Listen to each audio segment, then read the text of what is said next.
세바의 반역이라는 제목으로 하나님 말씀 증거하겠습니다. 점입가경이라고 하죠. 갈수록 정말 가관이다 하는 겁니다. 압살롬이 반역을 일으키더니 이제 세바라는 사람이 또 반역을 일으켰습니다.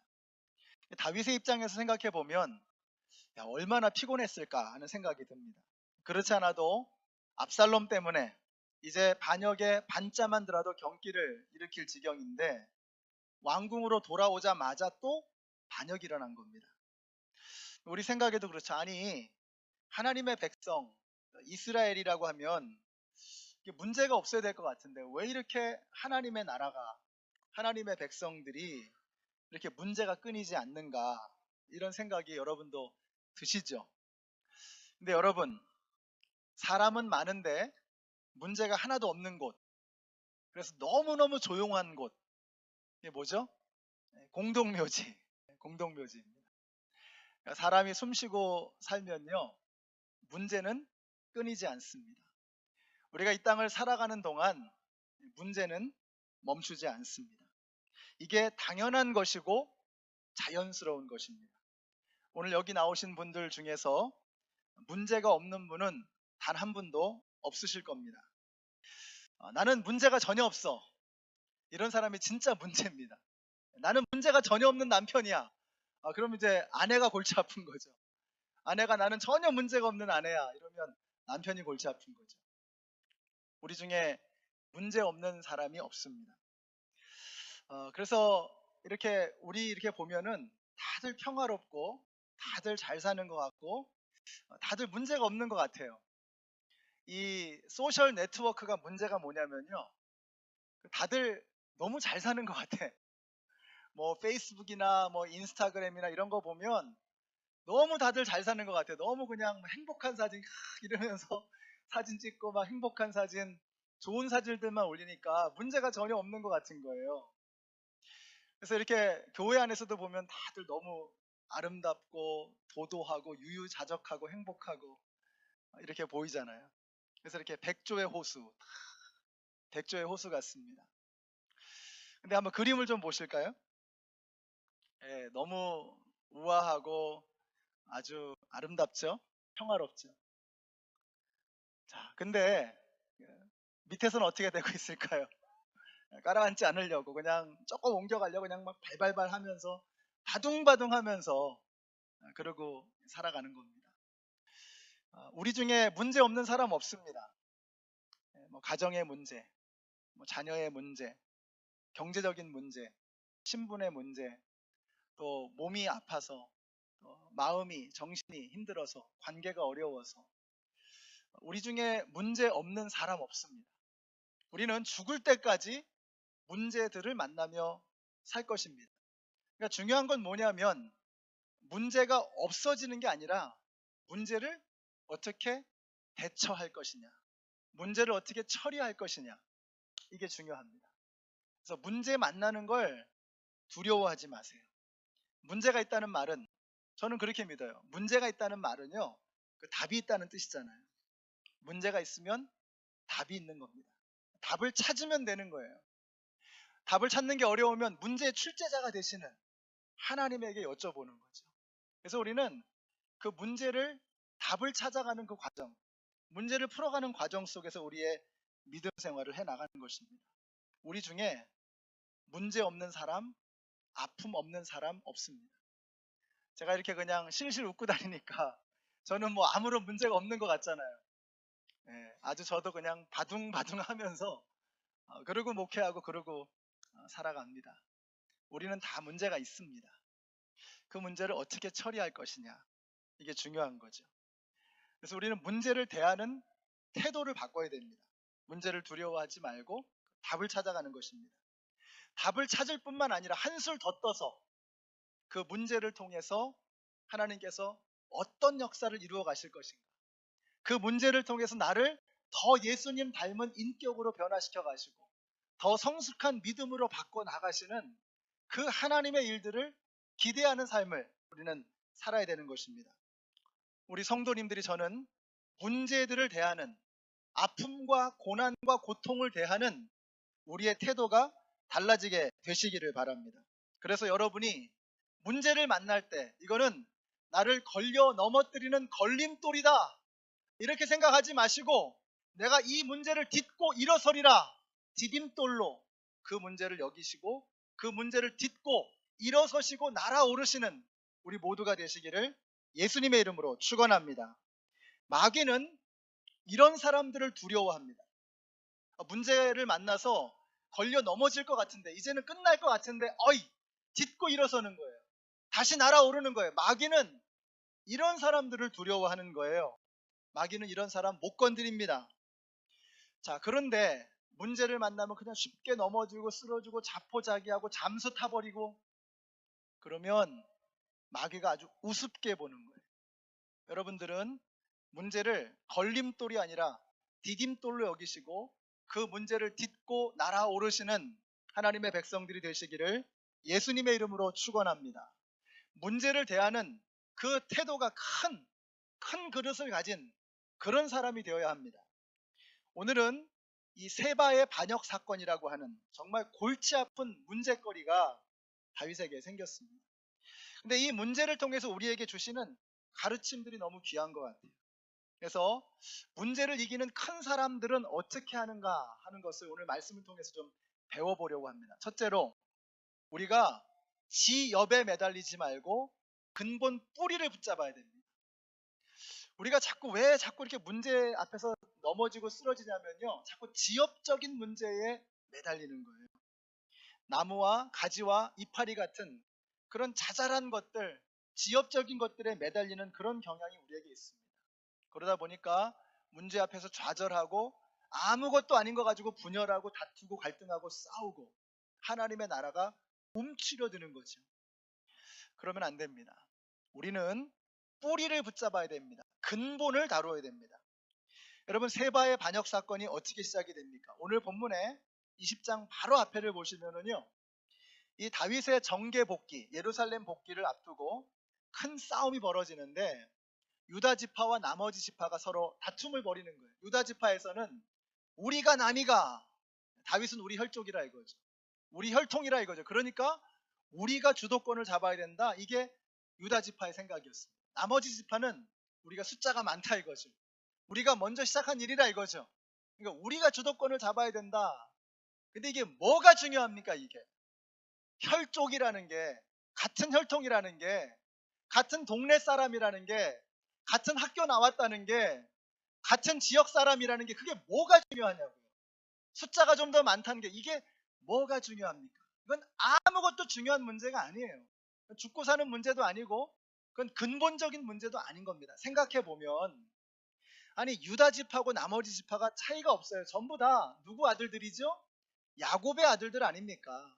아브라함과 이삭의 후손들 아니에요. 다 같은 핏줄이에요. 같은 혈족들이에요. 그게 갈라질 이유가 없습니다. 근데 그걸 못 보고 아브라함까지 보이지가 않고 그냥 우리가 유다 지파란 말이에요. 유다 지파. 우리가 베냐민 지파란 말이죠. 여기에 매여 있으니까, 지엽, 가지와 이파리에 매여 있으니까 근본 뿌리를 보지 못하니까 분열되는 거예요. 갈라지는 거예요. 이래가지고는 하나님의 나라가 든든하게 설 수 없는 것입니다. 왜 이 모양이 되었나? 뭐가 중요한지를 모르는 거예요. 놓쳐버리는 것입니다. 우리 사랑하는 성도 여러분, 우리가 자꾸만 지엽적인 일들에 매이게 될 때, 이거 뭐 죽고 사는 문제도 아니고 정말 중요한 문제도 아닌데 그런 자질구레한 일들, 사소한 일들에 매여 있으니까 자꾸 이렇게 소음이 일어나는 거예요. 자꾸 분열이 일어나는 거예요. 갈등이 일어나는 거예요. 그래서 세바의 반역 사건이 거기서부터 시작이 되거든요. 우리가 그래서 작은 것에 불평하고 서로 컴플레인하고 서로 투덜거리고 이러면서 서로 상처 입히고 디스커리지하고 그러면 누가 좋아할까요? 마귀가 좋아하죠. 이 마귀가 너무너무 좋아하는 거예요. 여러분, 영국 속담에 이런 말이 있어요. 목동들이 서로 다투면 누가 좋아할까요? 늑대가 행복해한다. 목동들이 서로 다투면 늑대가 행복한 거예요. 성도들이 서로 다투고 불평하고 수근거리고 갈등하면 누가 좋아할까요? 마귀가 좋아하는 거예요. 사랑하는 성도 여러분, 우리가 마귀를 기쁘게 하는 일에 우리의 삶을 들여서야 되겠습니까? 우리는 하나님을 기쁘게 해드리는 일, 하나님을 행복하게 해드리는, 하나님의 입가에 미소가 짓게 되어지는 그런 일을 위해서 우리의 삶을 헌신하는 그런 사람들이 되어야 합니다. 그러려면 지엽적인 문제에 매달리지 마시고 큰 그림을 보세요. 하나님의 나라, 하나님께서 기뻐하시는 일, 큰 그림을 볼 수 있어야 돼요. 뿌리를 붙잡아야 됩니다.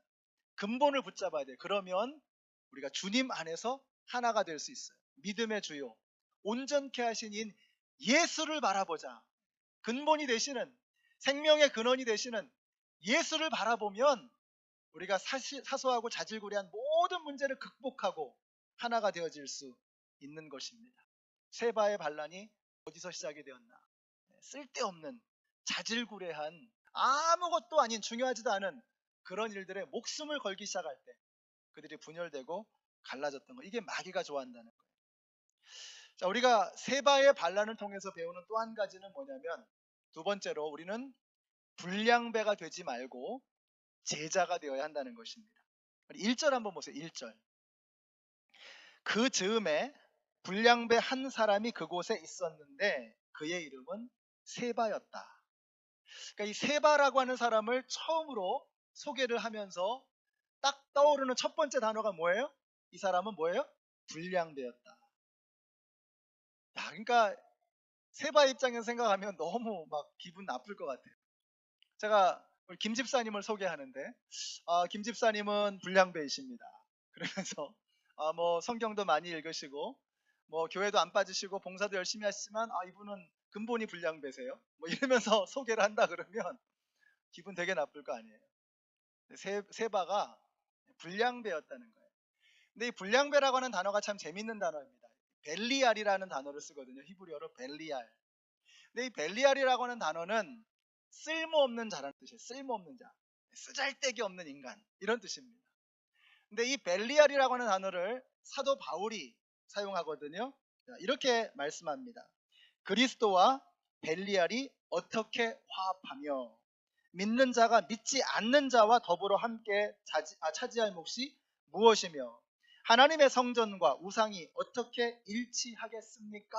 그러니까 그리스도와 함께 대비시켜서 나온 이름이 벨리알입니다. 벨리알은 사탄 마귀를 상징하는 거예요.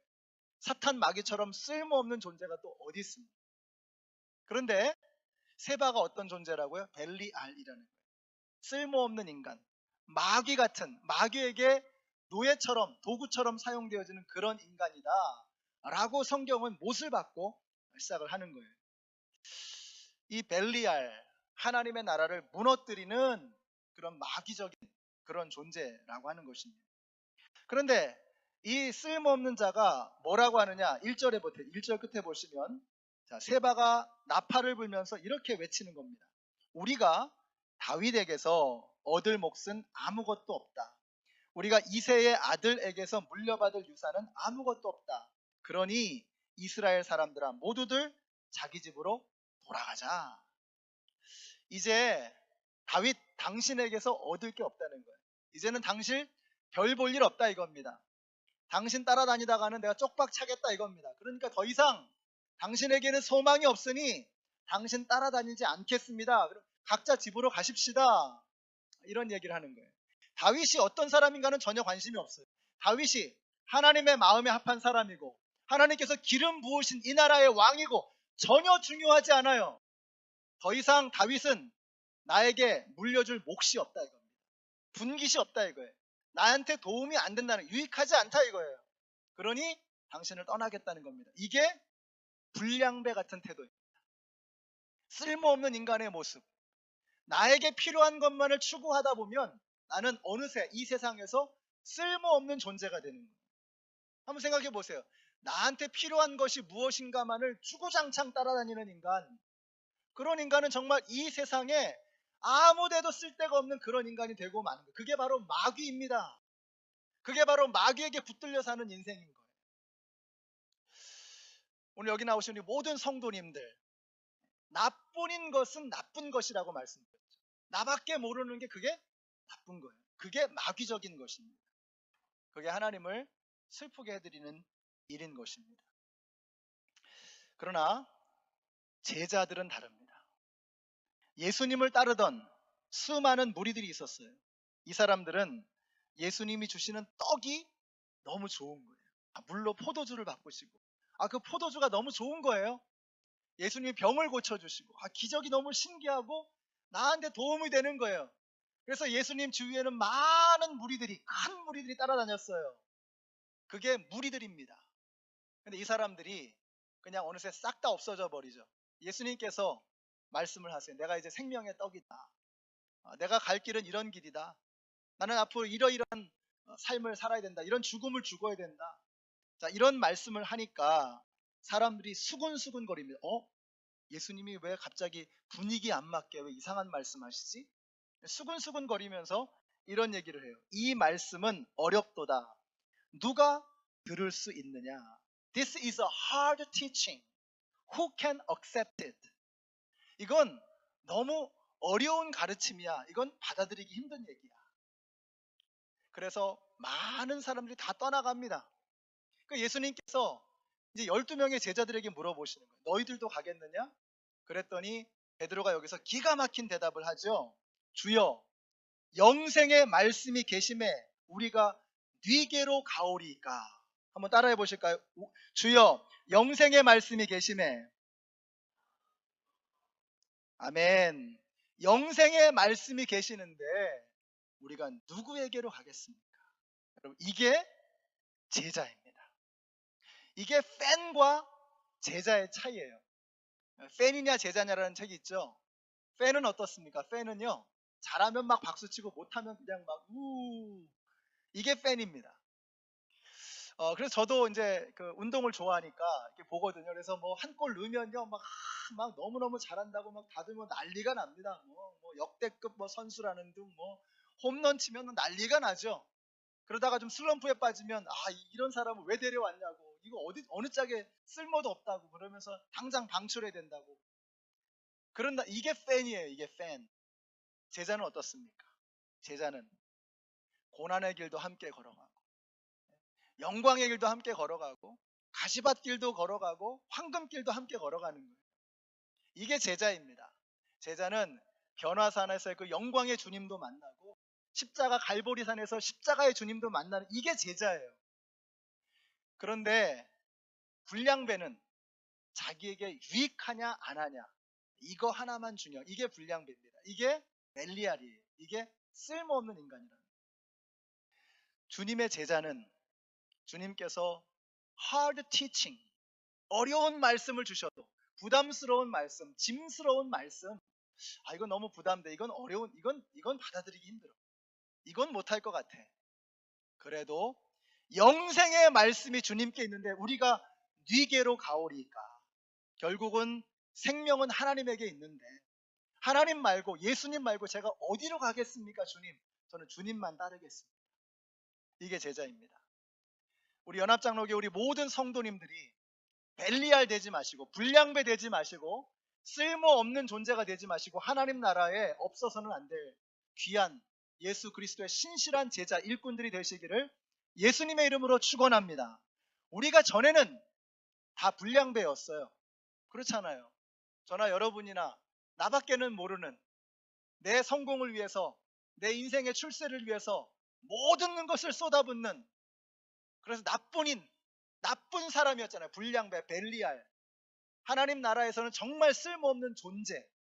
그런데 그런 우리들을 우리 예수님께서는 포기하지 아니하시고, 우리를 용서해 주시고, 우리를 자녀 삼아 주시고, 그리고 끝까지 붙들어 가셔서 우리를 뭘로 만드세요? 예수님을 닮은 하나님의 백성으로, 예수님의 제자로, 그리스도인으로 우리를 만들어 가시는 겁니다. 우리가 지난 주 수요일 날 저희가 배웠던 그 로마서를 이제 3장을 공부하면서 배운 것 중에 마지막이 The Perseverance of the Saints. 이게 무슨 말이냐면요, 성도의 견인이라는 뜻입니다. 그러니까 우리 하나님께서 두 번째 나오는 게 Unconditional Election이잖아요. 하나님이 우리를 무조건적으로 선택해 주셨다는 거예요. 그러니까 우리가 뭐 잘나서, 대단해서, 뛰어나서 그래서 그리스도인 된 게 아니고, 우리를 그냥 unconditionally, 조건 없이 그냥 우리를 선택해 주셨다는 거예요. 자, 우리를 선택해 주신 그 하나님께서 우리를 끝까지 붙들고 가신다는 거예요. 여러분, 이게 복음입니다. 복음. 우리를 아무런 공로 없는 죄인들을 하나님께서 우리를 불러주시고 용서해 주시고 사랑해 주시고, 그래서 사람 만들어서 끝까지 붙들고 가시는 the perseverance of the saints, 성도의 견인, 끝까지 붙들고 가시는, 견인해 가시는 그런 하나님의 사랑, 여러분, 이게 바로 복음인 것입니다.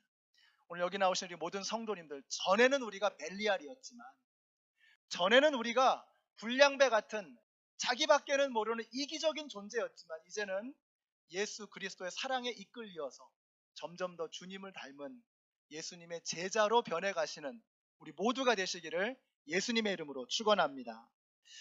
우리가 예수님의 제자가 되어야 하는 것입니다. 자, 마지막 세 번째로, 우리가 정말 말씀에 흠뻑 젖어 살아야 되겠다. 제가 오늘 말씀을 묵상하면서 그 생각이 자꾸 드는 거예요. 우리가 말씀에 흠뻑 젖어 살아야 되겠다. 그림을 한번 보실까요? 자, 이게 이제 세바의 난인데요. 세바가 여기 이제 예루살렘이거든요. 여기서 이제 벳 마가 아벨, 이 아벨이라고 하는 성, 여기 갈릴리 호수가 있잖아요. 여기 요단강이고, 여기가 이제 데드시 사해죠. 자, 요 갈릴리 호수 요 단 지역인데, 단보다 더 위쪽에 있는 아벨이라고 하는 이 지역으로 세바가 이제 가서 진을 친 거예요. 자, 이제 다윗이 이 세바를 이겨야 돼, 이제 제압을 해야 되잖아요. 그래가지고 아마사라고 하는 사람을 군대 장관으로 세워가지고 이제 세바를 치려고 하는 겁니다. 3일의 시간을 줬어요. 3일 동안에 군사를 다 이제 모집을 해가지고 가서 쳐라. 근데 이 아마사가 리더십이 부족했는지 아니면 게을러서 그런지 그 시간을 못 맞췄어요. 그래서 어쩔 수 없이 아비새에게 군대를 주고서 이렇게 보내는 겁니다. 먼저 가는 거예요. 근데 이 사람들이 어디서 만나냐면 여기 기본이라는 곳이 있거든요. 여기서 이제 마주치게 됐어요. 아마사하고 이제 아비새가 함께하는 이제 요압하고 마주친 거죠. 근데 이 요압이, 여러분, 요압이라는 사람이 넉살도 좋게 아마사 형님 평안하십니까 이렇게 인사하면서 수염을 잡고, 그러니까 유대인들은 인사하는 방법이 여러 가지가 있거든요. 그 중에 하나가 수염을 잡고 이렇게 인사를 하는 거예요. 반갑습니다, 반가워 이러면서 수염을 잡고 인사하는 거예요. 자, 그런데 그러면서 어떻게 해요? 칼로 그냥 푹 찌르는. 근데 아마사가 이복형이거든요. 근데 형님 평안하십니까? 그러면서 수염을 잡고 그냥 푹 찔러서 사람을 죽인 거예요. 정말 unbelievable. 요압은 그런 사람. 이 사람이 죽인 사람이 한둘이 아니죠. 아브넬도 죽이고, 또 압살롬도 죽이고, 또 우리아도 그냥 죽이는 일에 가담을 하고, 그리고 이제 아마사까지 죽이는 거예요. 자, 그리고 나서 이제 아마사가 군대 장관이 된 것이 이제 아마 좀 노여웠겠죠. 자기가 원래 군대 장관이었는데 이 사람 때문에 자리를 뺏겼으니까. 그리고서 이제 이 아벨성까지 올라가서 치는 겁니다. 그 다음 그림을 보여주시면 이제 공성전을 하는 거예요. 요압의 성격답게 그냥 아벨성을 그냥 완전 무너뜨려 버리겠다. 근데 성벽을 무너뜨리는 공성전을 펼치는데 뭐 이런 식으로도 하고. 근데 오늘 본문에 보면은 이게 더 맞는 것 같아요. 둔덕을 쌓았다 그랬어요. 그 토성을 쌓은 겁니다. 이렇게 성 앞에다가 이렇게 토산을 쌓아가지고 여기서 그냥 이렇게 벽을 무너뜨리고 공격을 해버리는 거예요. 자, 이렇게 이제 토성을 쌓아가지고 이 아벨이라고 하는 성을 완전히 섬멸하려고 이렇게 하는데, 그런데 어떤 한 여인이 등장을 하는 거예요. 이 지혜로운 여인이 등장을 해서 요압을 설득합니다. 어떻게 설득하느냐? 18절부터 보세요. 그 여인이 말하였다. 옛날 속담에도, 제가 이제 읽어 나갈 텐데 이 느낌을 한번 좀 잘 보세요.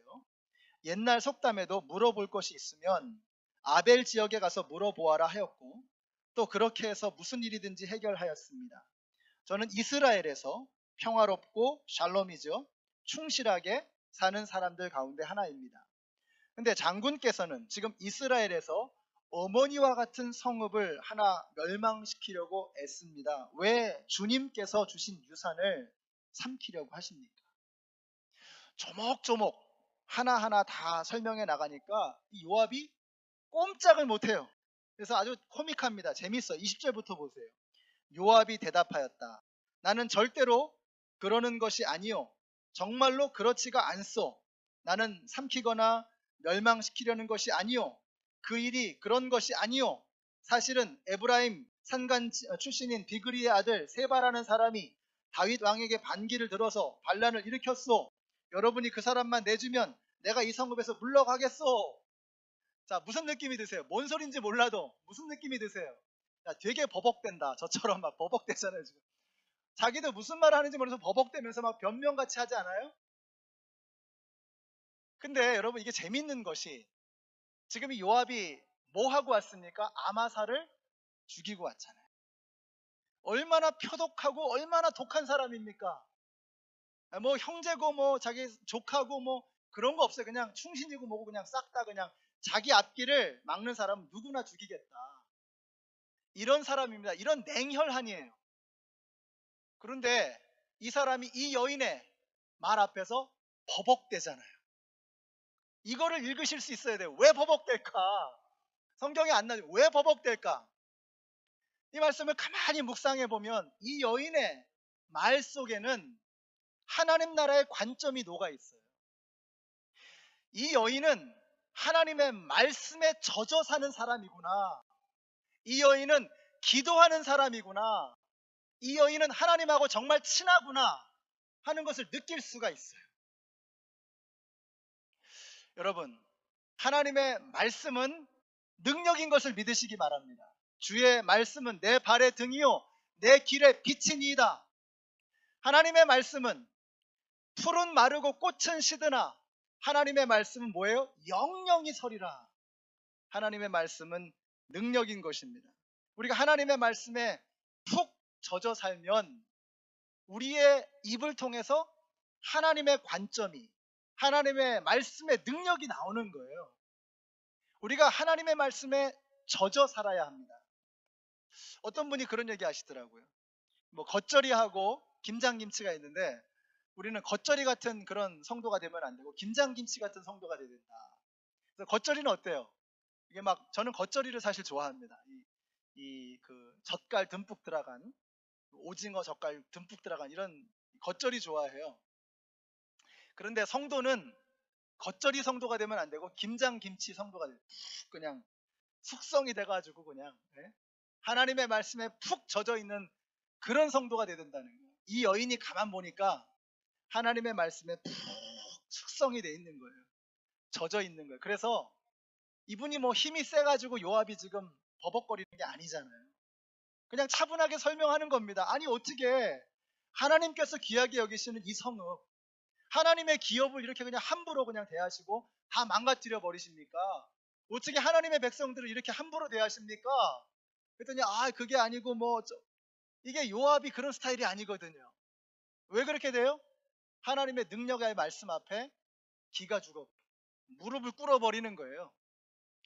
근데 제가 이걸 보니까 제 머릿속에 이 여인이요 꼭 우리 권사님들 같아.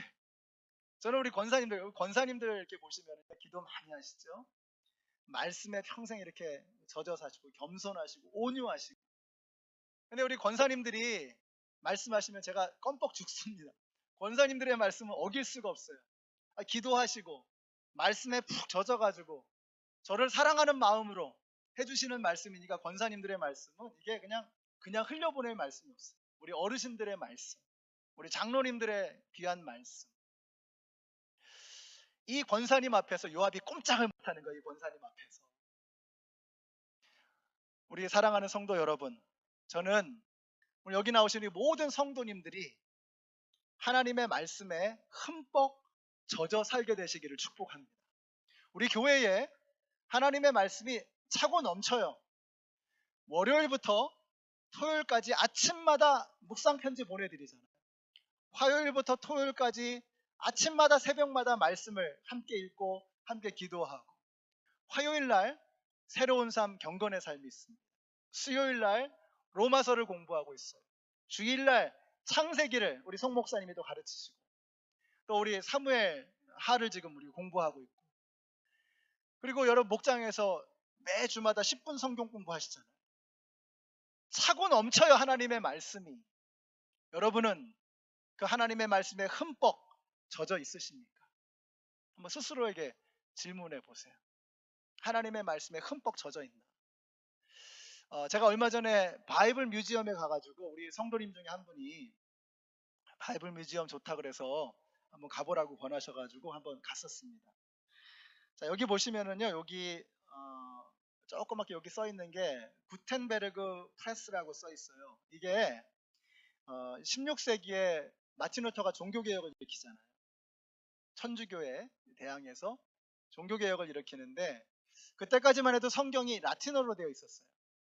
그러니까 일반 사람들은 성경을 읽을 수가 없는 거죠.